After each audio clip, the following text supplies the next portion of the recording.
to finish this book so bad, you guys. We're in no rush to finish book 11, Chris. It's like, just kidding. There's no reason it needed We're going to change the name of the podcast to Book 11. It's going to be Book 11, an Animorphs Book 11 podcast. In 1996, Scholastic began publishing Animorphs. Over the next 6 years, Catherine Applegate and her husband, Michael Grant, under the pseudonym K.A. Applegate, produced 54 main series books, several spin-offs, and inspired a TV series, graphic novels, and a cult following.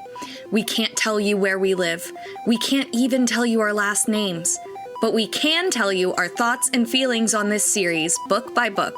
I'm Miranda. I'm Eddy. And I'm Chris. And we are... the Anidorks.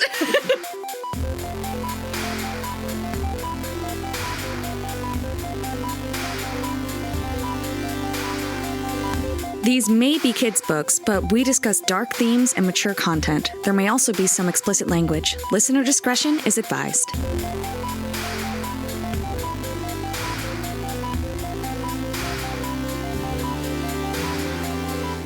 It seems like just yesterday we were talking about book 11.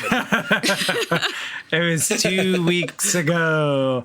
So, you guys, where did we leave off? Well, they were comparing ThoughtSpeak to email, and like you can blast it or you can like privately message someone. Right. And we were all so dissatisfied by that I rage quit the call. Yes. This is how I remember it. I was like, oh my God, if you're going to misrepresent ThoughtSpeak this badly, I'm out. I won't sit here and let you do this to my Animorphers, so my hard, animal morphers. You broke your modem because you didn't know how to quit hard enough. You just took a sledgehammer to it. People don't know this about me. I am a diehard fan of the original dial-up modem, and to do these, I actually plug my modern day laptop into my cell phone, which then calls a landline, which then Well, considering that you insist on having a collection of typewriters at some point when you were a teenager, I feel like this is. I got one right here. What do you want? No, you bud? don't. What do you want? But just one. Do you remember? I feel like you probably had 5 or 6 at some My point. apartment's a lot smaller. 5 or 6. Try 20. I have more than 5 or 6. 20? At least. I thought I was pushing it when I said 5 or 6. We love talking about Book 11. It has no reflection of Book 11 that we keep going on tangents and not talking. We definitely So the like reason talking we're about having it. this conversation about how email works or doesn't And work about Chris's is typewriters. because the Animorphs were being shot out of trees. Like these search parties were just firing randomly at animals and trees, trying to kill everything because they were really frustrated.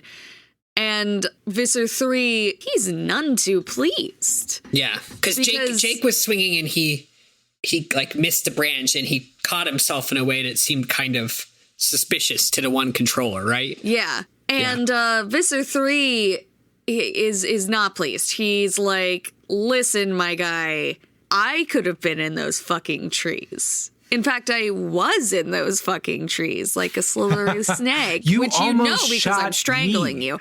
But I think he kills the Hork-Bajir, actually, right? I do believe he strangles a Hork-Bajir to death. Which usually they have no problem telling us that a Hork-Bajir died, but this time they just say they waited until the Hork-Bajir stopped struggling or something like that. But that's so dark. Visser 3 has another reason he's angry. Not just that he might have gotten hit, but the bug fighter's nearby, and they need the bug fighter, he says. Yes. Because they can't get back to their own time without it. Yeah. This is news to some members of our party. Yeah.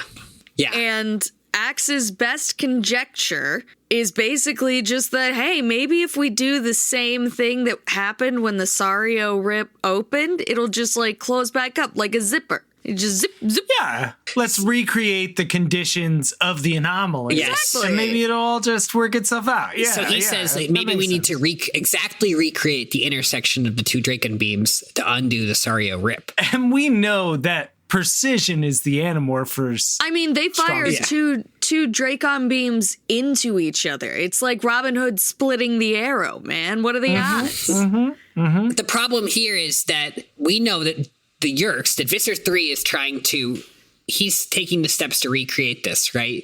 But Jake had Axe remove the disc. Was it a disc from It's like some sort of little computer thing. Yeah. It's a little disc, they say. The gadget from the bug fighter. And so now the Animorphs are kind of hoping that Visser 3 and his friends will just do the work to get back themselves, and they can kind of stow away in the process. But they've now sabotaged Visser 3's efforts to do that. Is that right? Yeah, I don't know that it's ever expressly stated that they assume that if Visser 3 does it without them, it'll still work on them. But they definitely have sabotaged any chance of that happening by grounding the bug fighter. But also, there's no easy way for them to get the bug fighter back now either. Right. Because they'd have to reinstall everything and I don't know. They're in a bad way. Yeah, yeah. And we've had Jake, this book, having this crisis of leadership. He just really wants to beat up on himself, this book. Yeah. And so this gives him a wonderful opportunity. He's thrilled. He says, "It came to me then in a flash of insight. I had made a terrible mistake. I had risked Axe's life to get the computer to make it impossible for the Yeerks to fight a bug fighter. But now we knew they'd have to fight a bug fighter to get us home." And then he says, "We were trapped because of my own mistake." So he's just he's continuing his spiral as this is happening. Yeah, really laying into himself. Yeah. Yeah. So they end up escaping as monkeys. Yeah, they just monkey away for up to the 2-hour limit and are going to regroup. They scamper down out of the trees. Yeah. And we get a comment about how Tobias really had a close call with the Draken beam and his tail is singed. Yeah, little burnt butt. Cassie comes over and lifts his tail. Yes, so politely. Politely, yeah. You gotta ask. Yeah. Well, if it was polite, I think she would ask first. But And this is one of the craziest moments in the book, because it is when Tobias posits that one of the human controllers must have taken over a bird watcher because he knew that there shouldn't have been a red-tailed hawk in the Amazon. Yeah. To which I say they did know that a red-tailed hawk flew into the bug fighter shortly before it took off, though. So, not only that, a bird watcher to see that. I just thought of this because we were talking about book 3 earlier. Visser 3 had a standoff with a red-tailed hawk. A red-tailed hawk. And I forget about that all the time, that Visser 3 has a memory and remembers all of the animals that he's been interacting with. But that was particularly memorable now that I'm thinking about it. So they probably kill all red-tailed hawks on sight, actually. Yeah, there's probably even a in the real world, in their hometown. Yeah. They're catching Tobias up. And so Jake's like, they need the bug fighter to get back to the right time. I don't know why, and Axe doesn't know why, although Jake just posited why they might need to, or Axe did, so I don't know why he's saying that. Well, but he doesn't actually know how it works. He just thinks that might be, because remember, he wasn't paying a lot of attention in school that day. Right, very important, yes. But Axe is just very proud. He's like, they cannot fly this bug fighter without this disc. I guarantee it. And Jake kind of has this moment where he says, he admits to us that he's kind of mad at Axe for not seeing that Jake's made a really dumb mistake, or what Jake sees as a dumb mistake. Yeah. And he basically wants to get fired from being a leader. Yeah. But we don't even really have time to dwell on that. Exactly. Yeah. No, because the next words we hear are, Jake, what, Rachel? I'm about to move all my muscles. And Rachel's like, oh, please, oh, God, don't do that. Don't move them. And then this crowd of people that we've seen following, because they threw a spear earlier, right? That's our one appearance we've had. Poison-tipped spear. Yeah. Suddenly our intrepid heroes are surrounded. Is that a good use of intrepid? I don't remember. Sure. Are surrounded by what we'll come to find out are people who are native to this area.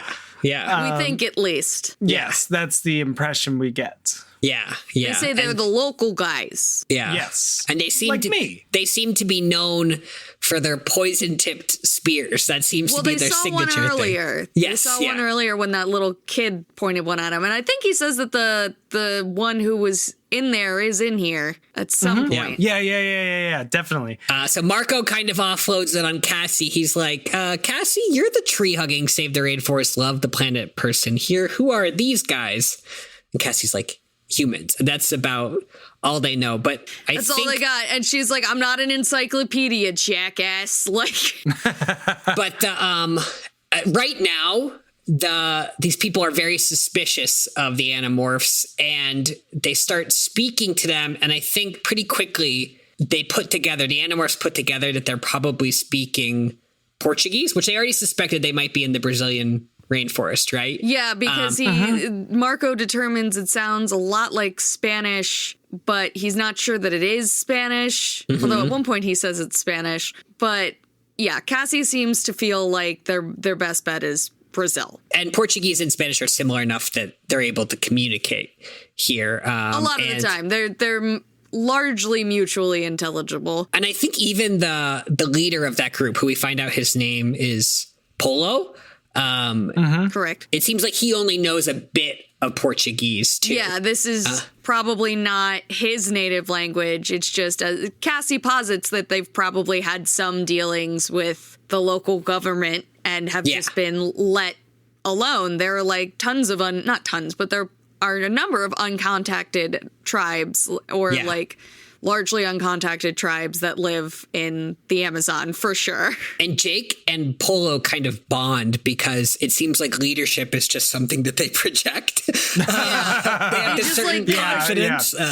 They're like, oh, you're a CEO? I'm a CEO too. Yeah. Yeah. And they have a little conversation, a little back and forth in Portuguese. Did we cover this? Where not quite. Go ahead. They like identify that like the tribe had been following them since they were monkeys. Well, they watch them morph, and so they're like, you're a monkey spirit. And he's like, yeah, I am. Yeah, sure. And then like he draws a picture in the dirt of Visser 3 or something. No, he draws a picture of a Hork-Bajir. He points to Axe, and he's like, that's a devil. That's an evil devil. And Jake's like, no, not evil, not a devil. And then they're like, I don't know, but okay. And then they draw a Hork-Bajir and they're like, but this. And they're this like, is a devil, right? Yes. Yeah, big devil. Absolutely. And big Jake monster. like freaks out and scrubs it out with his foot in the ground. He's like, yeah. Devil. Like Rachel feels like she finally fits in with a bunch of like macho warrior types. Yeah. Yeah, she's having a moment. Yeah, she's finding herself. Yeah, she says, here. I think I like these guys. And then they decide to help each other fight them. They're not gonna like walk around together, but they're like, no, we're gonna kill these guys, right? And Kill it's the like, devils, we're gonna kill them. And it starts to rain, and rain in the rainforest means it's a lot of rain, so it kind of kills the little party they're having, and they kind of disappear back into the rainforest. Yeah, they just march off for a while and then take a nap, right? They're too tired. They decide they have hard. to take a nap. Yeah. So Yes. Can we just check in about how, do they say 3 hours? Yeah, they have 3 hours basically until things get really bad. They run out of time, like the timelines intersect. Yeah. Right? But they're just so tired. I don't know if we've ever seen the Animorphs, these middle schoolers, take nap time before, right? But that's what happens here. They're probably severely dehydrated. They're so tired that they're going to nap in their own book. Yeah. That's true. They did get knocked unconscious. Yeah, so they're all severely concussed. They're actually passing out. I also like that this group of like native people just are like, oh, there's a bunch of children here, and then they're gonna let them like crash into the. They're monkey spirits. That's true. Yeah, they got they've got it under control. Yeah, like the monkey spirits need a nap in human spirit form. Yeah, let them go. I think we get like an all-time Cassie. I love this scene between Cassie and Jake. Yeah. And it's just, Cassie's been accumulating a ton of points for me recently. Yeah. And this was great for her. So everyone's falling asleep. They're all climbing into their bunks, their sleeping bags. The noise of the falling rain made our conversation private. Yeah. What? Yeah. What are you saying, Cassie? I can't hear you. That's actually what... Rachel, come over here and translate for me. I can't. Cassie. Again, Cassie goes, how are you doing? For like the 5th time. I'm fine. Why wouldn't I be? She looked at me with wide open, loud eyes and said, Jake, I know you. I can see it on your face. I'm like, what? You're worried. Your face, Jake. You're worried. And you're mad. Since I don't think you're mad at any of us, I'm guessing you're mad at yourself. Yes. Jake says, it's a very insightful thing to shout at someone. Will work out. Very dully. Cassie again. You know, it was kind of funny seeing you and Polo together. Yeah. Why? But I don't really care. I was too tired to care. But Cassie was being kind, and I needed some kindness. Yeah, I should say this reads a lot sweeter on the page. I know, this is why the Animorphs musical is going to be really difficult, because the rain effect that we bought is very loud. Yeah, because you're the same. You and Polo. He's you and you're him. The rain has stopped at this point. You did it. Yeah, Everyone can hear You them. did a polo morph, and it's super unethical. The leaders, you know, he took a big risk putting his spear down. He should have just stabbed you. We might have killed him and his people. I'm still thinking about it. Okay, can we get an actual... You know, he took a risk putting down his spear. We might have killed him and his people. There was no way he could know if it was the right thing to do. He just made the best decision he could. That's all anyone can ask from any leader. And very, very cute. I have to just say how cute all of this is. I'm not always cheering for Jake and Cassie. He reaches for Cassie's hand in the rain. It is still raining. He feels for it because he can't see very well because everything's just gray. Yeah. It does say... Jake has bad eyesight, is what we learned here, because it says, I felt for Cassie's hand in the rain. It was too dim and gray to see her face well. But Cassie has just told us, Jake, I know you. I can see it on your face. So Cassie has much better eyesight than Jake and does. actually, in a moment here, Jake will say, I'm tired. Or say, I'm so tired. And Cassie will say, I know, Jake, rest, just rest. And she will lay her head on his shoulder. She's right next to him. Yeah. Mm-hmm. They are right. They're face to face. So he's farsighted, actually, is what he is. He can't see things. At the end of the series, he's going to finally get glasses. Yeah. He doesn't, when he finally accepts that he can be a leader and wear glasses. What? Wear glasses. Major character arc. Oh, that's so beautiful. And it's like Cassie being like, no, here, let me help you. And then puts the glasses up on you.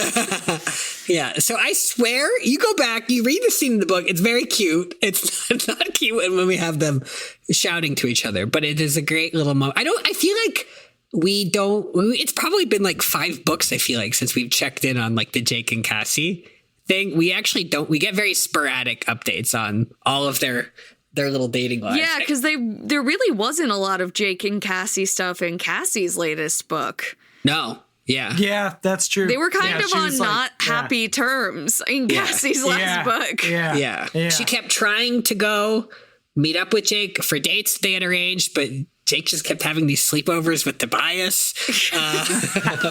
All right, I am missing Which is this extra part weird of the now that he's a bird. Like. I realized that after.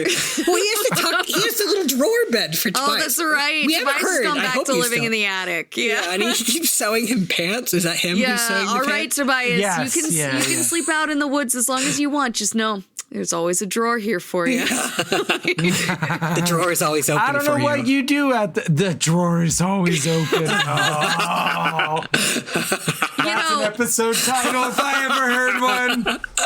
I have a bone to pick with you. I have a big bone to pick with you. With me? Mm-hmm. Okay. Well, it's book related. Oh, really? Yeah. You ready? Yeah. So in this next scene, they're all going to, they're asleep. It's 6:49 p.m. Oh. First sentence of the chapter, nap time was over. Not actually. No, it's not. Yeah. I just wish that was the first line. Yeah, that would. Anyway, so he's sleeping and he wakes up. Jake does, and he wakes up and feels this immense presence behind him. And the way Eddy wrote it in our show notes was that a cheetah was staring down on him. A cheetah. Is it a jaguar? A cheetah. It's a freaking jaguar. Cheetahs famously live in Africa. Yeah. Look, I don't read the Animorphs books. I don't know these things. I was trying to do this 10 minutes before we started recording. So. Well, anyway, my point is Jake wakes up and there's a big ass jaguar right behind him. And where does it say that? That I wrote cheetah? You're fixing it right now. No. There's a second one still there, though. That's right. I'm going to screen cap it before you get it. I got it. I got the screen cap. We're good. I will I can't delete the It's comment. going on Twitter right now. So he very calmly remembers something, and this is the first I've come up with a term that I really like, and so I want to share it with everyone.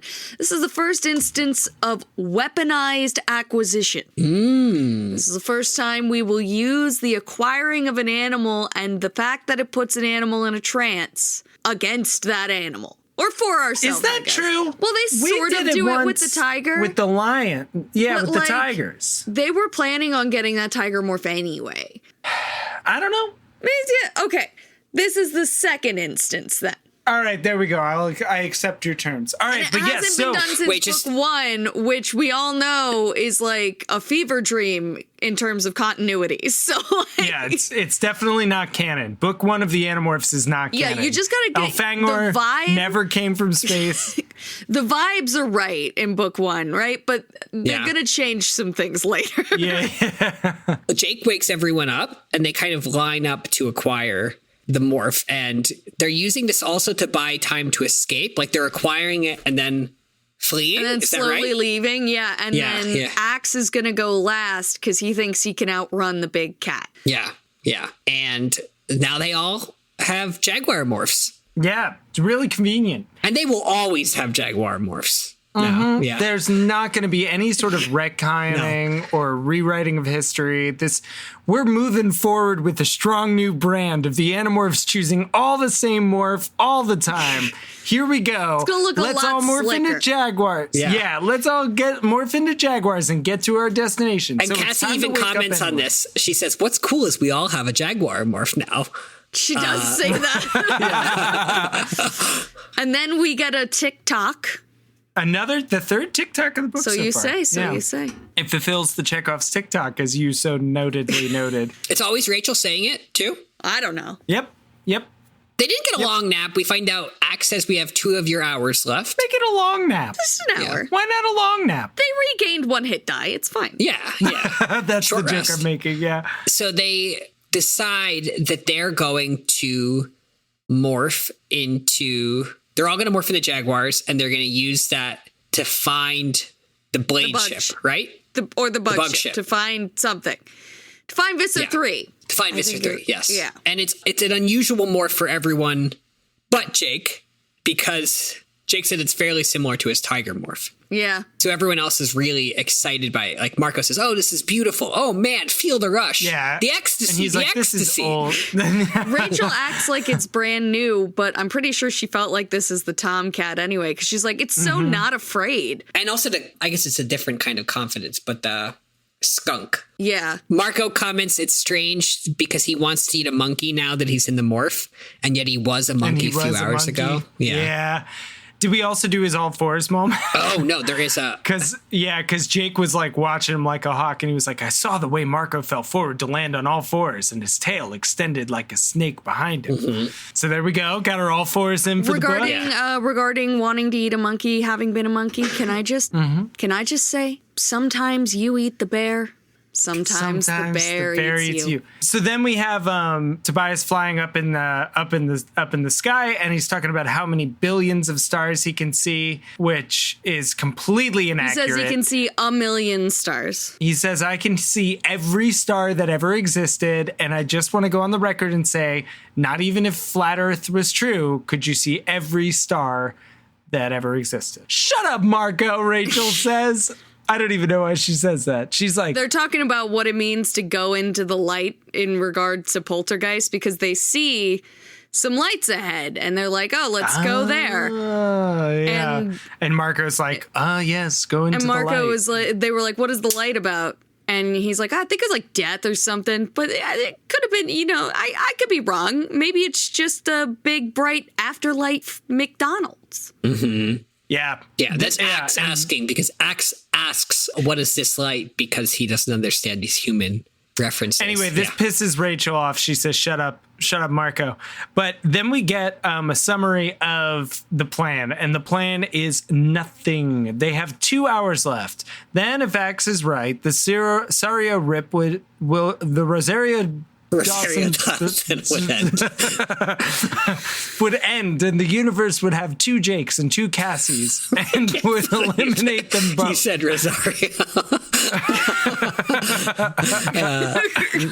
The Rosario dip. But so they're gonna go to the blade ship. Wait, can I ask you a question about this quick? No. Okay. I don't think we need to finish book 11 tonight. That's what I'm trying to say. Then if Axe was right, the Sario Rip would end, and the universe would have 2 Jakes and 2 Cassies, and would eliminate them both. Why is Jake just fully admitting to us here that he's really mostly concerned about himself and Cassie? Is there a reason why? I guess so. I mean, it's sure. Well, he's not going to list them all. Yeah, but he could just say long list, Eddie. And the universe would have 2 Jakes and would eliminate both. Would have the last laugh on us. Well, he needed to say someone else, because it had to be clear that it wasn't a Jake specific occurrence. Oh, okay. That makes sense. It's still yes, Eddie's right. That just saying, in weird that Tobias's book, we're going to hear no one saying Tobias there. I feel like that's what he's going to bring up. Maybe it's totally egalitarian. Maybe they just rolled a die every time. It was like, all right, the narrator of the book and roll. Yeah. So now we got to go to the blade ship, get aboard, hope Visser 3 will give us a ride back in his car somehow to the Sario Rip's inception point. Not much of a plan, but I was the leader, and a leader has to give people hope, like Obama, even when he doesn't have much himself. Let's go see what this light is, I said. Chapter 20, 7:05 p.m. 7:05, pum. They're all in jaguar morph, and they're running through the rainforest trying to reach these lights. We get a pretty cool description of what it's like to be. I'm so self-conscious every time I say jaguar. I'm like, it's a cheetah, it's a tiger, it's a tiger. Even though through the eyes of the jaguar, the rainforest was dark. But the things I saw gliding like a ghost along the jungle floor. It was like some incredible theme park ride, like one of those haunted houses where each turn of the little car you're in brings you face to face with a new goblin or ghoul or skeleton.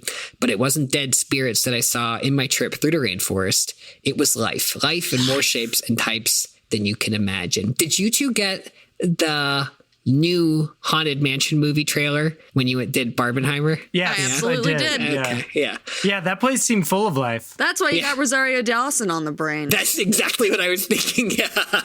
There was an Eddie Murphy Haunted Mansion movie, I think, yes, there was. 5 years ago. Why are they making another one? I ask people all the time if they remember that, and everybody but me is fortunate enough not to. Did you see it? Yeah. You're the only one who went through the Sario Rip on that one. Okay. I don't think much happens in chapter 20. They just arrive at the blade ship. He makes some sort of closed-minded statements about how the rainforest to him is what a shopping mall would be like to the natives that he met. His new best friend. Pretty horrible. Yeah. Axe says we have an amazing planet, and Cassie reiterates that this is why she's fired up to fight the Yerks. This is what she's gonna, she just has to be here. She has to stay alive and keep fighting, because no one is gonna mess this place up while she's around to stop them. Mm-hmm. It is so funny to me that there have been few instances where, they actually often have a time constraint where they need to reach the end of the book by. Much like we have a time constraint to reach the end of the book by. But, and yet they're just talking about every little thing. Wait. They have 2 hours. They took a nap. They had 3 hours. A nap before this too. They had 3 hours. They took a nap. Now they have 2 hours. Did they pause to render the minisode while they were doing it?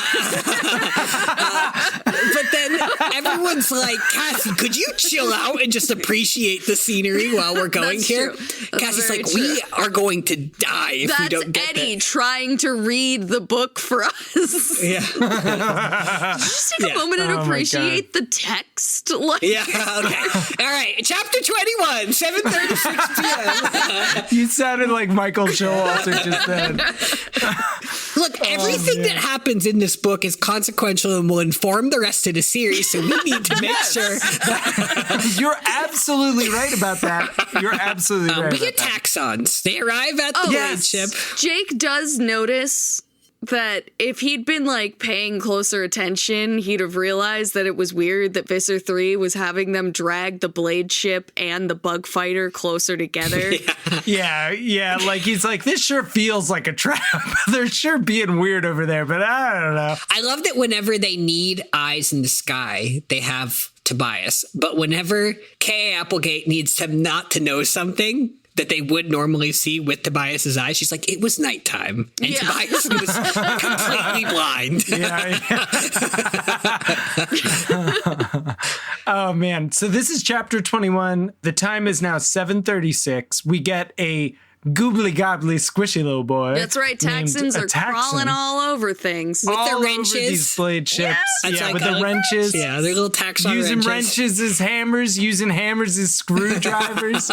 It's so cute. Yes, and they get there, and they're looking to Jake. They see Visser 3 working in, like, what, the cockpit of the... Yeah, just standing calm and still. In like the almost as though we were a cardboard cutout. And they again outline their plan. They say, okay, there's like some taxons working on the ship. There's 5 Hork Bajir, and we need to get in the blade ship so we can ride in the blade ship while they fire the bug fighter and the blade ship simultaneously. The bug fighter that they can't fly because they don't have the disc. Just pointing out, this is more of a plan than they had in book 3 when they took down the truck ship. In a similar stopping to smell the roses thing, I just imagined the Taxons singing, I've been working on the blade ship. So they try to think about like secretly gifting the computer core to Visser 3, but they're like, he'll be too suspicious. But they know that gifts aren't really his love language, that he's more of a quality time person. they think of leaving it on, like, the counter with a little sticky note. Found this under your lunchbox. Here you go, silly. Like, it's a good thing they took that nap, though. They didn't need that hour to make a plan or anything. So they're really getting on Jake for this plan, and Jake's like, all right, look, I don't know what we're gonna do. And I don't know him. Yes. So Marco says, Jake, you're supposed to be our fearless leader, and Jake almost loses it. Like he's like, I did not fucking volunteer for this. Why am I supposed to know everything? Do you know everything? Do you know everything? What the fuck do you know? He is kind of pointing out that, like, you've all just decided, you all said I was the leader because I looked like, what do they usually say in the other books? Jake just has a leadership vibe like Obama. Right. The big ears, big ears, and then Marco, completely codependent with Jake, he says, the moment Jake's like, I never said I was anyone's leader, and Marco's like, oh man, Jake, you can't lose it, man. Oh man, you can't lose it, man. Oh, Cassie, again being the intelligent person in this book, says, hey, if we all exist in both places at once, why is Jake the only one who's had those flashes? Specifically, she calls them jungle hallucinations, which is a term that she's just come up with quietly on her own. Every time it's happened to Jake, she's gone in her head under jungle hallucinations. Interesting. Cassie's question hits Jake like a sledgehammer. Ow! I don't believe you want to get through this book, Chris. Nothing made any sense. Nothing made sense like it should have.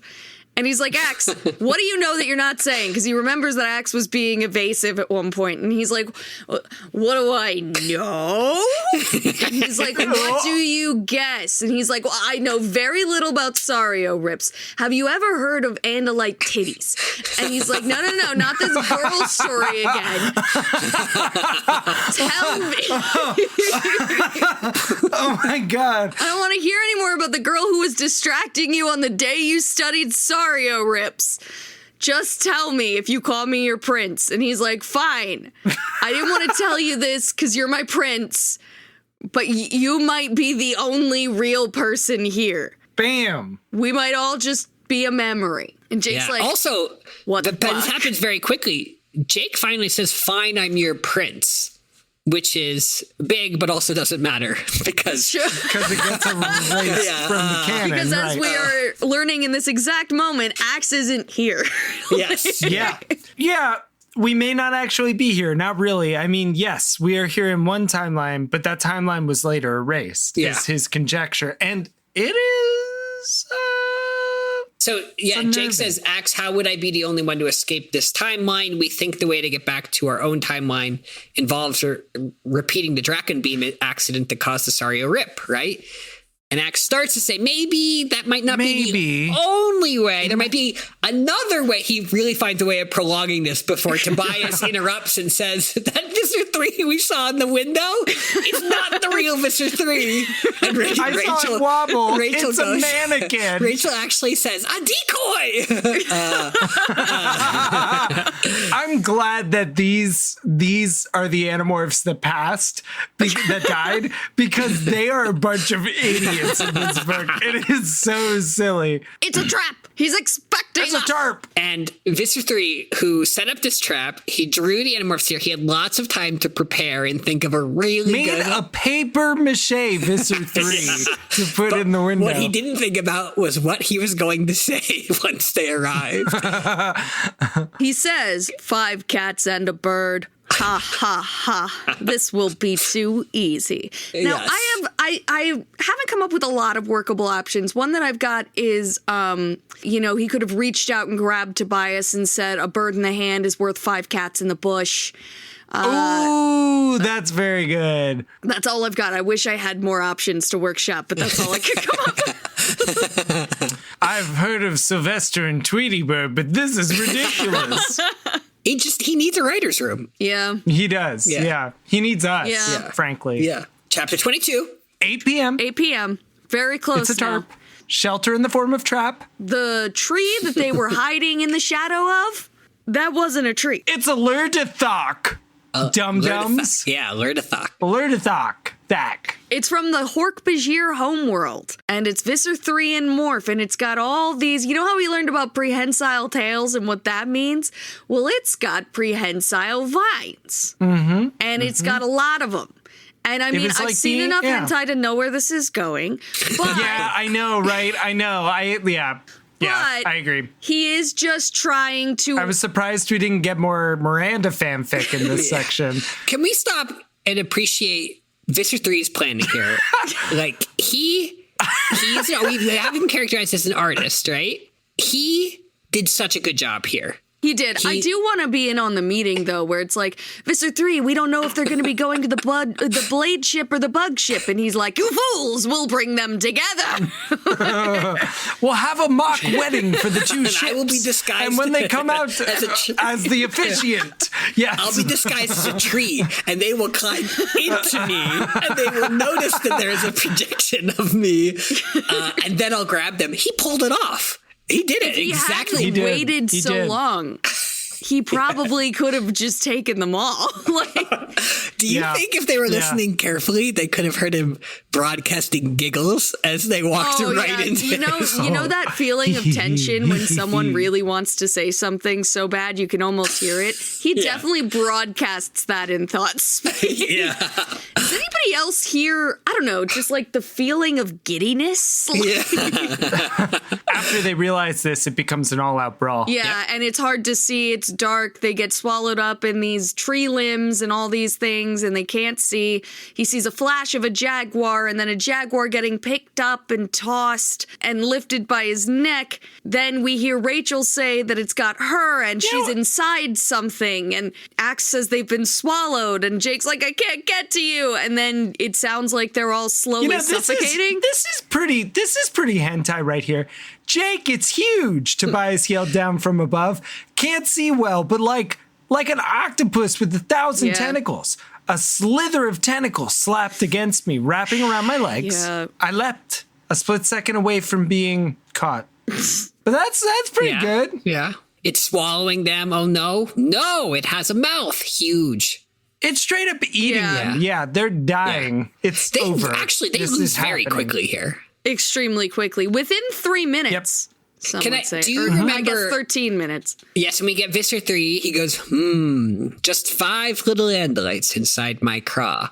That leaves 1 still free, but don't worry, plenty of time to find you. Not true. If there's anything we know in this book, they don't have a lot of time. They do not have time. But even Visser 3 may not be here. Yeah. We don't know. But so everybody's been eaten. Tobias is like, Tobias decides to just go on his, just go full kamikaze. And, he's like, I know I can't help, but, I can't just watch this. And he just, shoots down and he's gone. That's when Visser 3 says he has all 5 of them. But Jake, who doesn't have any sort of plan, he's like, don't feel sorry for yourself. And Visser 3 says he's not going to kill them right away. Okay? He's not, so they could still be alive. They're fine. He's going to hold on to them. He's just slowly digesting them, presumably. But now, right at the moment when we thought all was lost, we hear tiny little sounds. Flit, flit, flit, flit, flit, flit, flit. Even my jaguar eyes couldn't see the spear fly. Then how did you know? I could only see it when it stuck to the back of the Hork-Bajir. He has a lot of sight problems in this book. That's true. Yeah, he really does. But spears appeared out of nowhere. Hork-Bajir began dropping. Polo stepped into view. He looked past me and launched his spear at the Lurdathok. Launched it at Visser 3. But the Visser's morph was too quick. One vine reached out, snatched the spear from the air, and contemptuously tossed it back. It stuck in the ground where Polo had grabbed it. There was no way to stop the It was safe, surrounded by its vine tentacles. The only vulnerable part of it was its head, and it was surrounded by a forest of the... Wait a minute. Now, wait a minute. Not like That's vines. Yeah. Yes, this is his Sherlock moment Jake's having right now. Not like vines. Not like tentacles. Wrong way to think, Jake. I realized. Branches. Like branches. And now we're going to get a Shadow of the Colossus moment. Yeah. Yes. Yeah. And we're going to get a quick morph into human and a quick morph back into monkey. I think missed opportunity here. I think to really build the tension of this before we find out that this Jake just disappears altogether and nothing in this book actually happened, I think we should have had Visser 3 see him morph into human. And it seemed like, he figured them out. What's going to happen? Because that would have been cool because it would have all got him reset. Yeah. You're totally right. Yeah. That's a really because good point. Jake does morph into human and then he morphs into a monkey and Visser 3 only notices him. Is that you, my last Andalite? Once he morphs into monkey again. And it really felt like he hid really well as that human. So Visser 3's now crowing. Is that little creature your final morph? Pathetic. And Jake leaps through the air. He grabs the nearest tentacle, he swings, he flies. It's like a repeat of that earlier game of chase where he just gives in to the monkey instincts and brachiates. He grabs one especially big tentacle. Yep. He sure does that. It swung me far up into the air, trying to snap me loose, but I held on, and now down below I could see Lithara's head. I could see the drooping blue mouth that just swallowed the others. And this is when he summons Polo to throw him a spear so that he might have a chance to land the killing blow. And he has to just thought speak him. He's too far to hear, doesn't speak Portuguese, and he just thought speaks him, your spear. Which auto translates, right? Is that what we're assuming? It translates to something very offensive, which offends Polo so much that he actually decides to stop fighting the alien. Throw spear at Jake. It essentially translates to your mother. Yeah.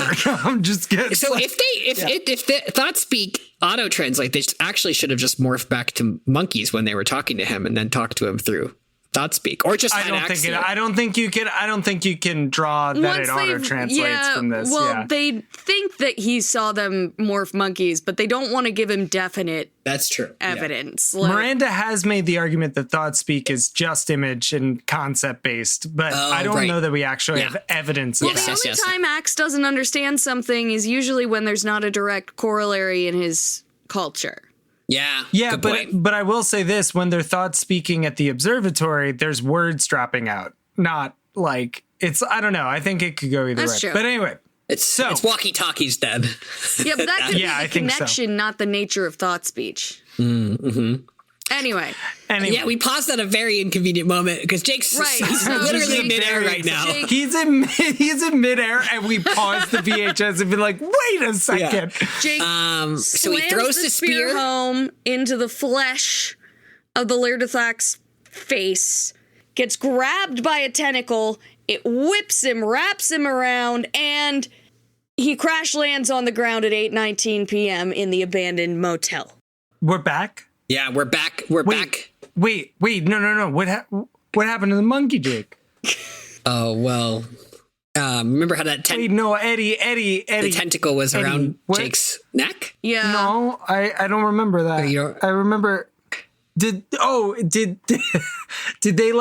beat the Visser and all of them got out and then they took the blade ship back? Oh no, the rest of them got digested. Dead. Yeah, they're all dead. Digested probably more likely what happened is after Jake slammed the spear home, killing him, he had just enough energy to strangle Jake to death, and then all the Animorphs slowly smothered inside of him.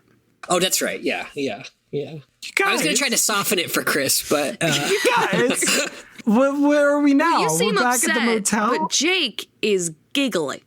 Yeah. Because he has asked Axe what time it is here in this motel across the street from Safeway. And Axe says... There's so many people going to Safeway, it's just easier if you go stay over the night before. It's just easier if you do that. And Axe, of course, says 8:19. And it's that exact moment that he'd had that uneasy feeling before going in on the Safeway mission. Yeah, 6 episodes ago when we started talking about Book 11. Do you remember that? So Jake starts giggling, and then we cut to him filling them all in the woods one day.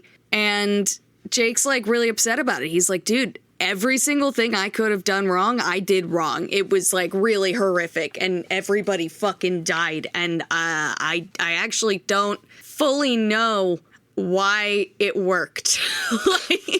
Wait, did we say before Jake, they turn around? He's like, no, we're not going in the Safeway. We're all going home. No, I didn't say that. Yeah, no, he didn't. Yeah, so they just canceled the mission altogether. Yeah. Mm-hmm. Yes, and so he's talking to Axe in the woods. Yeah. He's telling him the whole story about what happened. And the Sario, or does he mention the Sario? Yes, he does. No, he does. Eventually. Yeah. Okay. And then Axe has a hard time believing it at first because he has no memory of it. And but when he mentions the Sario rip, I think that convinces Axe. That's the moment when he's bought in. Jake says, I made so many wrong moves. I screwed everything up. The computer letting us walk into a trap. I mean, we were pretty much doomed. Then it was like I got a second chance to keep it from happening, but I don't even know how. That other you, or however you want to say it, I thought we had to recreate the Sario rip in order to undo it. And Axe nods and says, yes, I suppose that would have worked. And there was only one other way. And Jake's like, whoa. You never told me about any other way. No, I wouldn't have, Axe said. I don't know it for sure, but there is a theory. I thought there might be. It is impossible for one person to be in 2 places at once, in theory.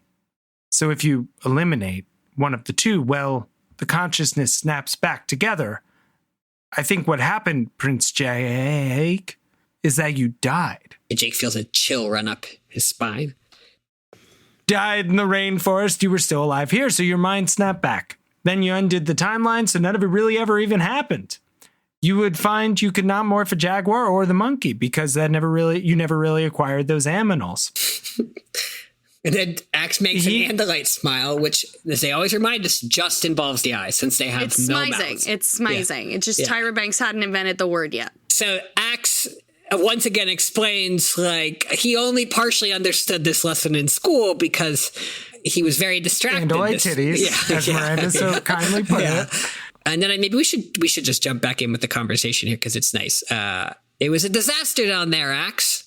I blew it. I keep hearing my Jake Nixon voice now, but I'm not doing it again. I'm way too tired. I blew it, Jake.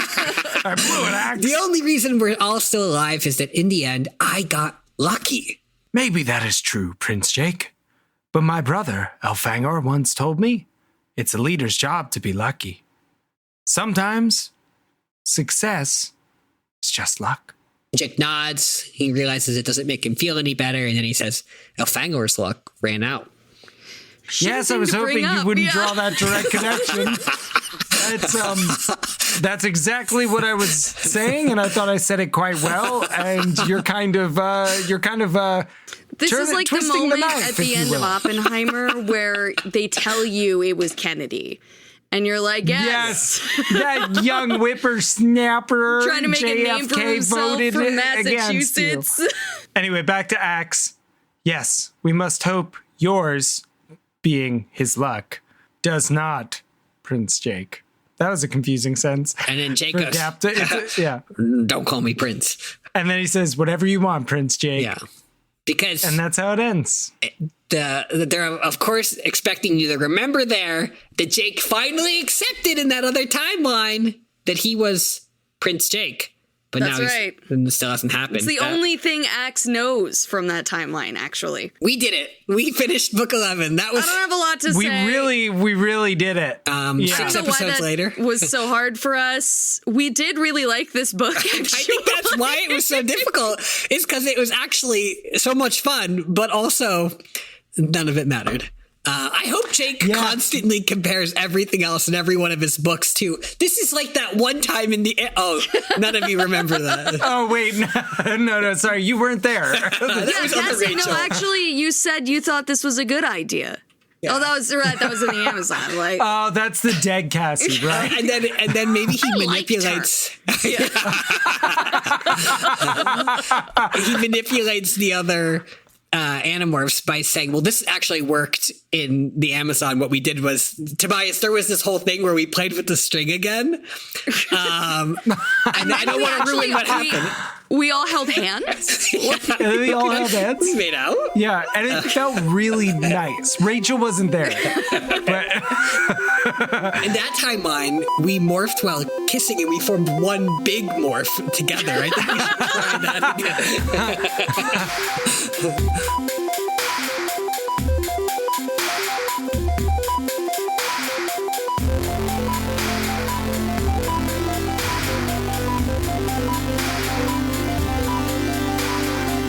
Thanks for listening to Anidorks.